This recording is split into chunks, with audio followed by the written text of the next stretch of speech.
Welcome to Generation Inspired, exploring the people and ideas shaping tomorrow. Today's guest is Ashlee Hibbert, a primary school teacher, parent, and founder of Wild School Co. After years in the classroom, Ashlee began questioning whether traditional education is truly preparing kids for the future. Now she's helping families embrace road schooling and real-world learning through travel, curiosity, and adventure. In this conversation, we explore what teachers are seeing inside schools, what's missing from modern education, and why some of life's greatest lessons happen beyond the classroom walls. All right, so welcome back, everyone. I will start off by saying that if you are not yet subscribed, wherever you listen to your podcast, please do now, because this conversation is going to be super interesting. Now, for anyone that's listened so far, I guess all the stuff that I talk about now, but one key person that we have not yet brought into the conversation is a teacher. So today we have Ashlee, who is a teacher, a parent, and who is the founder of Wild School Co., which we will talk all about, I'm sure. So welcome, Ashlee, before we get started. Thank you so much for having me. Oh, thank you. Now, I guess I'm really interested for this conversation because you've got that really unique perspective, because you've lived education from all the angles. You've got the teacher perspective in the classroom, you are a mum, and now you're someone helping families learn outside of the traditional classroom. Yes. Now, I would like to start, though, with us focusing on life inside the classroom. Let's go into that education. Yeah. I'd love to go all the way back. Yep. When you first became a teacher, what did you believe the purpose of education was at that point? And has that changed over time? I guess what got you started as a teacher? I think when you ask any teacher, it's to make a difference. Isn't it? Just to make a difference in children's lives. For some children, school is their only safe place. And sometimes, as a teacher, you're the only stable thing in their life. And I am a fixer. I love having that I want to make a difference outlook on life. And I can genuinely say that I have made a difference in so many kids' lives. But the more that you are in the system and the more that you're in the classroom, you realize that it's so rigid. You've got to fit inside a certain box. And if you don't, as you move through the school years, your kids, for lack of a better word, get left behind because school's so rigid and there's certain things that we have to tick off as teachers. You've got your standardized testing, you've got your curriculum that you've got to try and squeeze into 10 weeks at a time. And for some kids, like it's they lose that creative outlet. You've got to, for English, for example, you get them to write a story, but if the story doesn't have XYZ, you can't mark them accordingly. Oh, I know. I hate that, right? It's really heartbreaking because, again, where's their creative outlet? And yeah, it breaks my heart. And that's why Wild School Co exists, because I just genuinely believe that learning can be fun, it can be creative, and travel, honestly, is just the best way to go about it. Oh, so it's interesting, isn't it? Was there a pivotal moment of time inside the classroom or working as a teacher that this dawned on you? Or was it pretty much you finish your study, you get into that live environment, and suddenly it's like, oh, okay. Yeah, it was honestly when my son started getting into or like reaching that school age, and I noticed that, I mean, like, he's a boy, he's quite bouncy, he's very energetic. The school he does go to is amazing for catering for those neurodivergent, I guess, kids. So I'm very lucky in that aspect. But as he moves through, he's not going to have the resources available to him to help him focus and fit that box of school. And it just breaks my heart because he's so intelligent. And again, if he doesn't fit the box, he's just going to kind of be left behind. Um, and yeah, it was kind of that moment that I was like, oh, the system's really broken. And we're educating kids for jobs that we don't even know are going to exist yet. So, but we're educating them in a system that was built what in the late 1800s, early 1900s. Like how do we create successful learners Mm. when we're still stuck in the past? It's such a challenging one, and I can imagine having one foot in the parent world and then one foot in the classroom Yeah, could be incredibly frustrating because emotionally you're yeah, watching your son, and then you've probably also got learners in your classroom that you can see are struggling, need extra yeah, help, are probably not learning the right stuff. How yeah. how do you manage that from a teacher aspect in the classroom? Or is there Like just are your hands just tied? You have to kind of stick to what you're doing and that's it. pretty much you see the downfalls of school and you see where it's so limited, but you know, our job is to stick to the curriculum, stick to the planning that's been allocated for our school. We can apply our little twists to it. And I mean, that's the beauty of teaching is Yeah. every teacher has a different lens and different levels of creativity, but your hands are tied. You know, the job is to tick off all the curriculum that we need to teach. We can deliver it in different ways, but at the end of the day, the outcome is still the same. Yeah. What is the reason, in your opinion, that teachers are leaving schools in the droves as we're seeing at the moment in the world? Yeah. I think the expectation of teachers is becoming really unrealistic. We've got obviously workload issues, behavior issues within the classroom. I've worked at some really, really tough schools.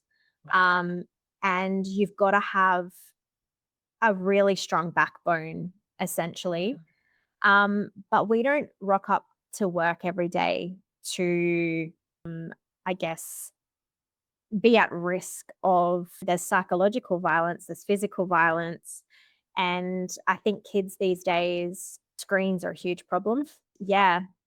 And so I think teachers are leaving the classroom because the workload and just the diversity of children in this generation, we don't have the resources to keep up. And I know for me, I'm so hard on myself when I know one kid is falling behind because of whether it's an undiagnosed condition or whether they're just so low and not meeting the curriculum outcomes. You feel partly responsible for that. And it's really disheartening. Oh, I could only imagine. Yeah. Like, I, as a parent, were to go and sit in a classroom for a month. Yeah. What are the behind the scenes stuff that actually take place in a classroom that we don't, as parents, find out about? So a lot of it's little minor behaviors. It could be one student. Class sizes are also a huge issue, specifically in Western Australia. I've taught in Queensland and Western Australia. And I think off the top of my head, class sizes for year three and up can be, I'm pretty sure it's about 33 kids maximum. That's a lot of children. That's a lot of kids. It's a lot of children. It is a lot of mental load knowing what works for one child, what their behaviors are like, what their background is like. And so as a teacher, we have standards that we need to, I guess, adhere to. And one of those standards is knowing your children and how they learn. And when you have to know how 33 children learn, it's huge mentally. So there's a lot that goes behind the scenes. And I know people are like, oh, you get 12 weeks of holidays per year. You But need it. You probably need more yeah, than that, right? I know. And in between the school terms, we're still working. We're planning for the term ahead. We might have a few days here and there where we force ourselves to rest and recover because it's such a mentally demanding job. We need to rest. Otherwise, we will burn out. But yeah, it's a lot. There's planning, there's behavior management. And when you've got 33 kids doing minor behaviors, it all adds up and it can be really disruptive. But yeah, I mean, one kid who might have major behaviors has just taken learning away from 28, 29 other kids. So it's a huge juggle. Do you feel like the behavior stuff is increasing in the classrooms? Absolutely. Why is that? I think, and this is from my parent lens, Yeah. we are inundated with information about how to parent, what not to do. And I know I've had to pull myself up on it. Gentle parenting, for lack of a better word, we're learning from the generation before us about what not to do. But I do think this generation of children is becoming very entitled. And I know. And I'm sure that our generation before us has said the same thing about us. But I mean, I've caught myself doing it. I will try and fix all my son's problems rather than allowing him to problem solve. And I think that's a part of the problem is we're not letting our kids problem solve. We're running in to rescue them. And so when they're at school and they're faced with whether it's social problems, whether it's not being able to get an answer straight away, it's just like, well, you need to do this for me. And I did spend a little bit of time teaching high school. Don't recommend. That's not for me. I can, that would be even a bigger challenge in my eyes. It definitely was. I did not have the backbone for that. That was just, yeah. I mean, not I've my done cup of tea. I love teaching with the older ones. And once you get to year 9, it's just a whole different ball game. You know what? Just year 9 is the worst. We all remember what it was like to be that age, right? Oh my gosh, honestly. Yes. But what breaks my heart with high school is they have completely lost interest in the learning because they can't see where they're going to apply it in the future. And I really feel for that because I'm the same. If I can't see where I'm going to use this, what's the point? And you've got AI as well, which has come in, and schools are restricting the use of AI, whereas I think kids need to learn how to use it properly because it's in the future, right? It's evolving.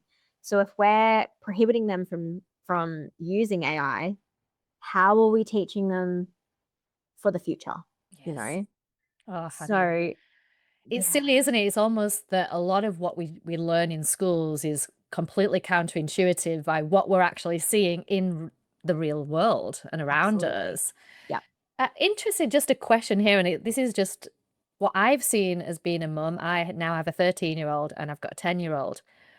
And there was this really weird transition that I saw with both of them when they hit around about grade 4 or 5, where it was like, school's fun, we're doing all this stuff.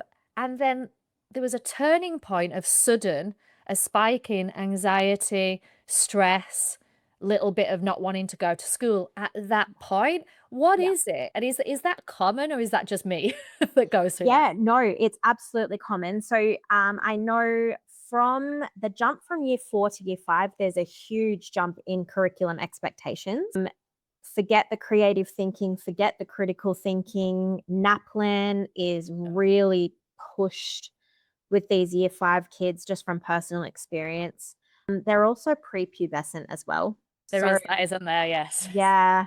Yes, my friend is actually having some issues with her son at the moment. We were actually talking yesterday about it. But you've got the prepubescent, the hormones are spiking. You've got social problems at school because one friend looked at me the wrong way and it's the end of the world. And yeah, it's really, really common in that age. And again, learning's not fun anymore at that point. I feel like that's what it is. I know my daughter, who's always absolutely loved school, won't miss a day.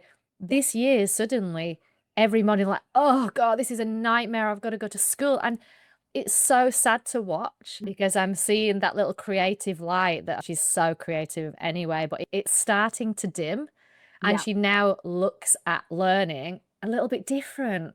And it's That is so heartbreaking. sad. I know it's hard. And as a teacher, that breaks my heart because our job is to have kids who want to come to school, who enjoy the learning in the classroom. But when there's such high expectations of teachers, which are then relayed to the kids, there's just so much unnecessary pressure. And I feel like we're forgetting that they are kids. Back in the 1800s, these 11-year-olds were going to work. Wow, We don't yes. want our 11-year-olds going to work. We want them to embrace their creativity and give them the opportunity to offer the world their unique abilities. But, you know, unfortunately, I feel like the education system really does squish that, which is a shame. Oh, it is. Yeah. So I'm guessing this is a yes, but if you can maybe even think of a story, has there been a point in time or a moment where, as a teacher or the teacher in you and the Yeah. parent in you have completely disagreed? Oh, all the time. Oh, what's the All the most time. common disagreement or like headbutting that you find arguing with yourself on schooling and education? Just, I'm a very nurturing soul. And I find, obviously, with my son, I nurture his emotions. I really allow him the time to feel what he needs to feel. And at school, you are managing 28, 30 other kids, and they might be having a problem in the playground or in the classroom. And it's kind of like, okay, well, what are you going to do about it? Or it's okay. So and so said this. Who cares? In the real world, that's going to happen. And you can't give them the time to process Yes. their emotions and to feel what they need to feel. It's just like, well, you need to get over it, essentially, because we don't have time. We've got learning to do, which is so horrible.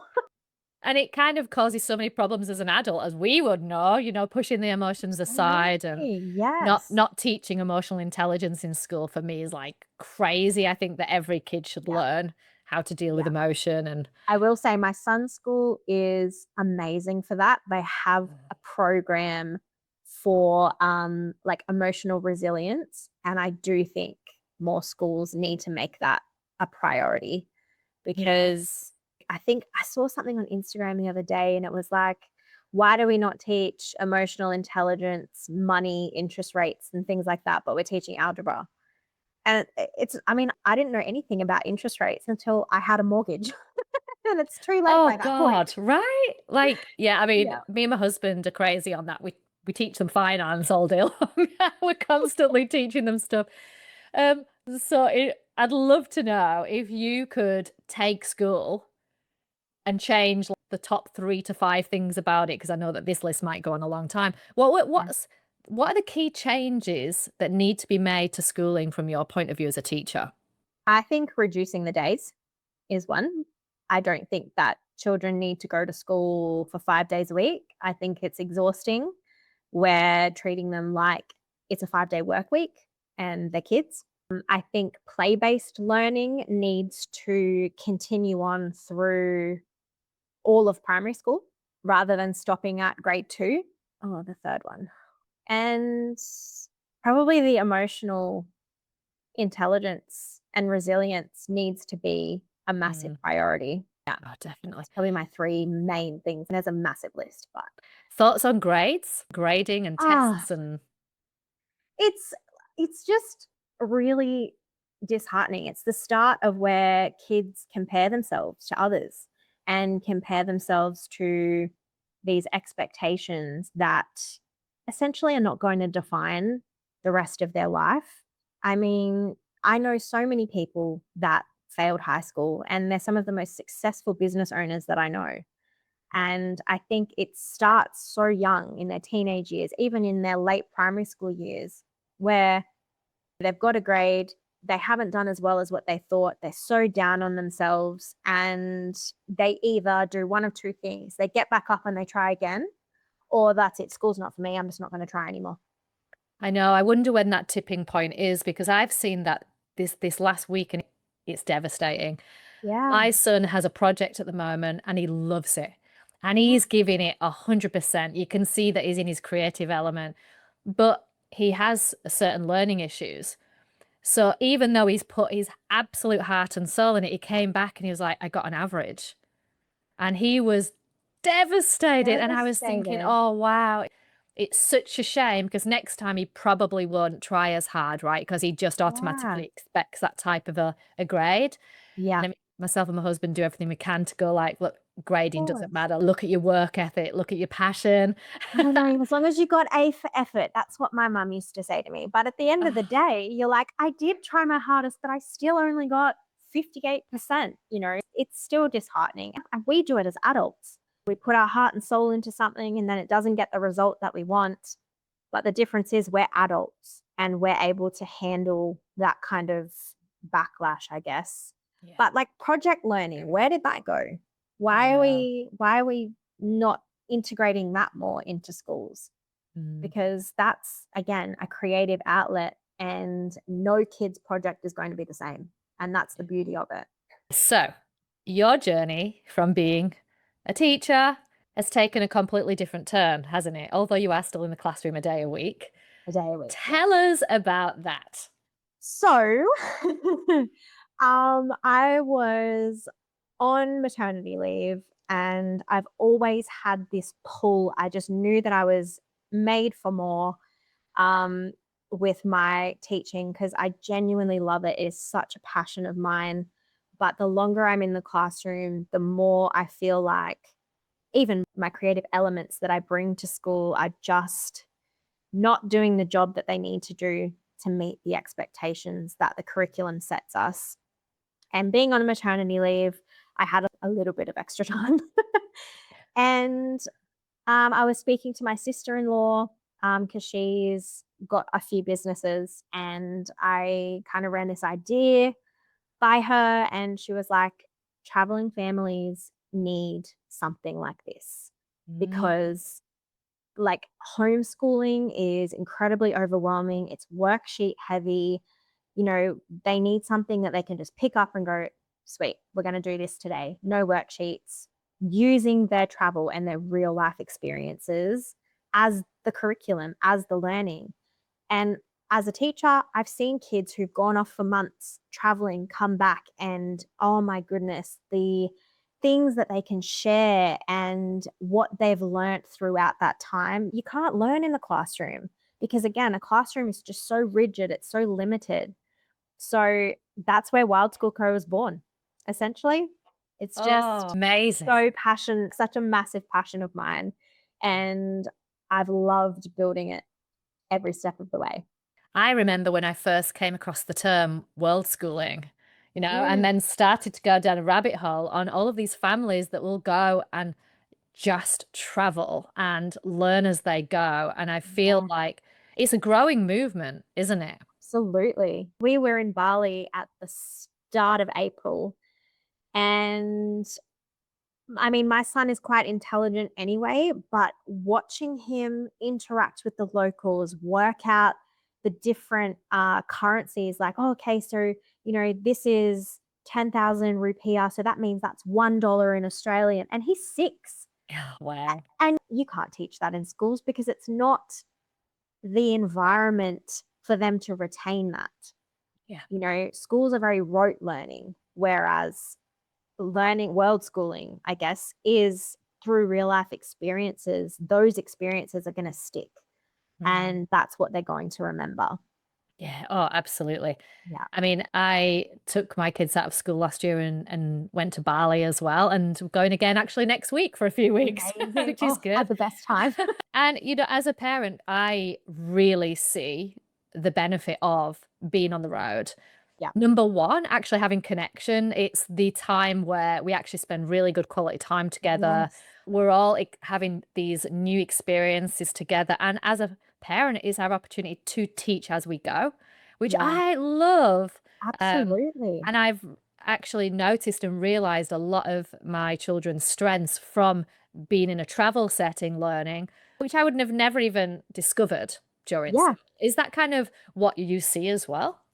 Absolutely. And when you say like your child's strengths, they can flourish in a travel setting.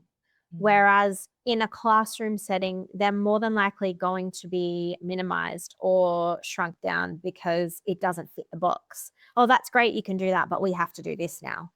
And that's what breaks my heart. And traveling, it just opens so many opportunities for the kids. And as I said, they learn so much. Like a worksheet, how boring. They're just going to fill it in, they'll forget it in 5 seconds. When they're actually in the environment and they're in that setting, it sticks. And yeah, it's just the best.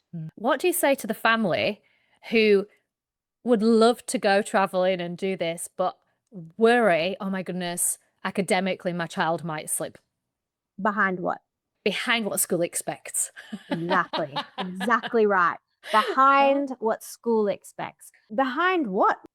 Your kid is unique and your kid is going to bring so much to the world. Yes, there are certain elements of school that we need. Children need to learn to read, they need to learn to write, they need to learn basic maths. But those things can be taught on the road. They can be taught through, okay, we're going to go to the petrol station. So if I've got back in 10 years ago when petrol cost $100, if I've got Yes. $100 worth of petrol and I give them $120, how much am I going to get back? Just, basic things like that. Or we've traveled this amount of kilometers today, we've got this amount left, how much did we travel in total? Basic maths like that. But the term my child will fall behind, your child is where they're meant to be. And as a parent, I know that's really hard to accept, but the same with young babies, children and babies, they learn different things at their own pace. But why are we grouping children based on their age when we should be grouping them based on their ability? That's just my personal opinion. Absolutely. And yeah, everything that you're saying, I'm totally in line with. I feel like the growth that can happen in 3 to 4 weeks of travel is like a year in the classroom. Absolutely. Most Um, definitely. And I mean, as long as you implement, and I mean, Wild School Code goes through this, but as long as you implement a daily writing activity, it could be 5 minutes, it could be a journal page of what you've done that day. And you watch, the descriptive language will emerge, their writing skills will emerge. Reading a book for 20 minutes, but you don't choose the book for them. They choose the book because reading is supposed to be fun. And then you go history, you're standing in it. Instead of teaching it through a book, the Flinders Ranges in South Australia, for example, you're standing in that and you're more likely to retain that than reading about it in a textbook. And that's so boring. It's just so true. I mean, and kids remember that experience, the feeling. They'll be able Yes, to tell you about that for life, whereas you read it in a textbook, and let's be honest, absolutely. it's forgotten by the end of the day because it's so boring. Yes. And I mean, like me and my family, we went to Exmouth at the end of 2024, and my son had never really had much to do with fishing. And he still remembers all the fish that we caught, the names of them, the colors of them. But that's because he was in it and they're the memories, and it's the same with everything with travel. It's so powerful. Oh, it is. Why, as a parent, do you think we've got all of these worries about like education, why we shouldn't travel, why they have to be at school? Because I know a lot of people, they're paranoid about missing a few days, a few weeks. I don't care. I take my kids out for as long as I want. Yeah. Unfortunately, in some countries, and I know that we definitely have a lot of English people that tune in, English people get fined if they don't take their kids to school. It's crazy. Yeah. Wow. It seems like we're surrounded by fear with children, scared of not having them prepared for the future, which we know is not true. But what Yeah. could you say to a parent that is listening now that If just needs some reassurance from a teacher, actually? Yeah. So with the attendance, I know here in Australia, our schools, the data is looked at. And if we've got a school where only 80% of children attend every day or 70% attend every day, that comes from higher up. So attendance is pushed because the people who are above the principals, they're pushing it. And it kind of scares parents because, like, oh, I've got to go. Doesn't it? I've got to go to school. But I mean, if you're taking your kids out of school for 12 months, 2 years, you've just got to register for homeschooling and then prove the learning. That's all you need to do. And honestly, do it. Travel. It's so powerful. As long as you obviously can't just go, okay, we're going to travel and then that's it. You still need a framework and you still need to be able to document the different types of learnings that are happening. But don't be afraid to travel just because your children aren't attending a traditional school. There's so many different ways to educate. It doesn't need to look like a classroom. And if it does look like a classroom on the road, you're doing it wrong. Absolutely. So if we've got someone listening right now that's like, all right, I want to do this, I'm going road schooling, what can you help them with? So I have just released a membership last month and I focus specifically on Australia and the big lap of Australia. So I help with learning plans that don't take any more than 20 to 30 minutes a day. And it Oh, uses, yeah, amazing. and it uses those real life locations that you're actually traveling to. You can use them and give you the framework to ask the right questions or make learning really fun. I also have like an age adaptation guide. So you can have the same activity for 4 different ages. It just the depth varies. Wow. So you don't have to have 50 million curriculum boxes of worksheets, if you've got 3 kids.